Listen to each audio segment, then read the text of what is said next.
Добро утро! Включвам се с нещо, което не съм правила до момента и ще се радвам да е полезно и за вас. Всеки, който има уреда Енаджик, да го прилага, а всеки, който все още няма уреда, да намери още едно приложение, заради което си струва да го притежава. И така, днес реших да си почистя кафе-машината. Взела съм вода 2,5, силно киселата вода, която действа антибактериално.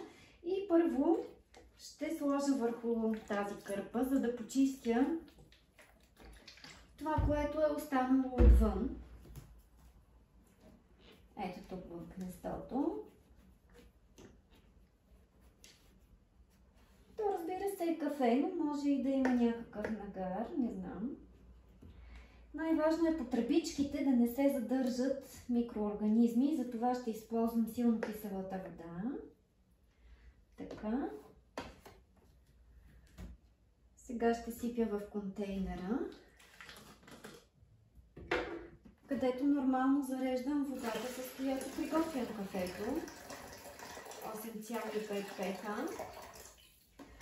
Това е силно кисела 2,5. И слагам една чаша.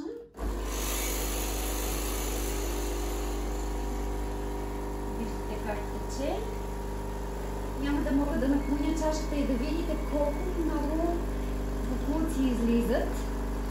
Или може би кафе, но едва ли, защото кафето аз мисля, че го избързах.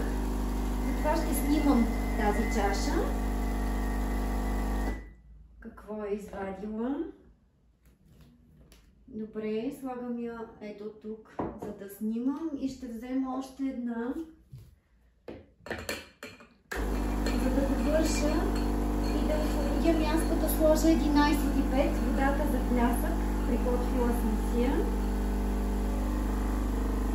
Много се надявам кафето ми да е още по-вкусно след почистването на уреда.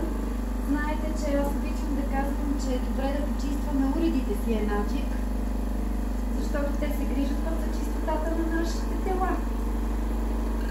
И когато ние се грижим добре за тях, и те ще се грижат добре за нас.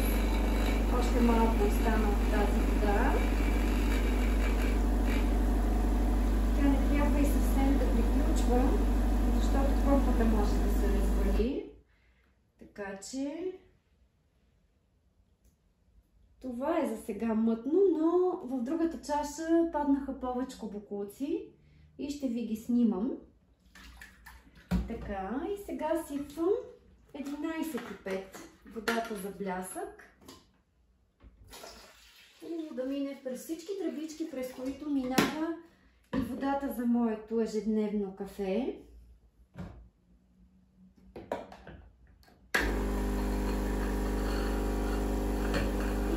Не ви съветвам да правите кафе с 11,5, защото силно се променя и доминира вкуса на водата.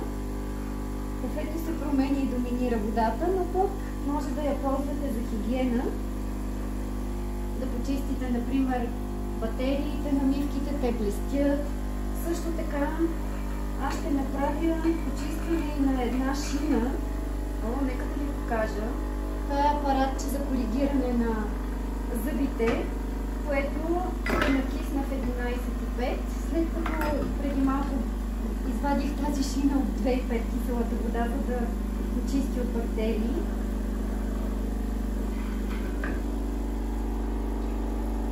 Виждате каква е водата. Нищо особено. Може би има нещо като парцали. Не знам. Надявам се да е изчистила добре това, което е нужно. Сега ще събера в контейнерчето. В него има кафе. Няма да се изненадате, като видите, че е кафява водата. Но пък така ще си измия контейнера. Чудесно. И сега вече мога да си сипя вода 8,5.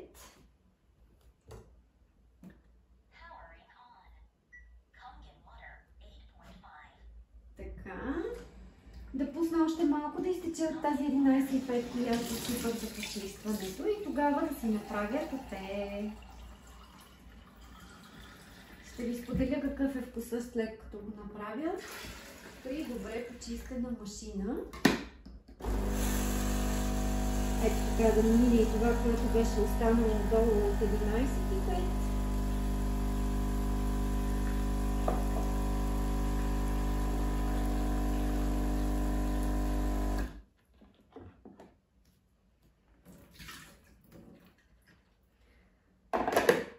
Не е фатално и да стане малко по-антиоксидантно. Приемам го с благодарност. То ще освежи моите клетки. И сега пускам едно кафе.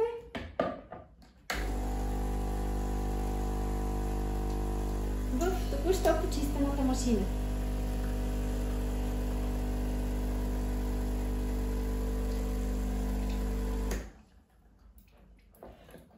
Ще изчакам мъничко да изстине, за да не се опаря, защото след това ще ми трябва за езика вода 11,5 да усмири огъня. На здраве и ви пожелавам един разкошен ден, пълен със здраве, изобилие, много любов и предколедно настроение.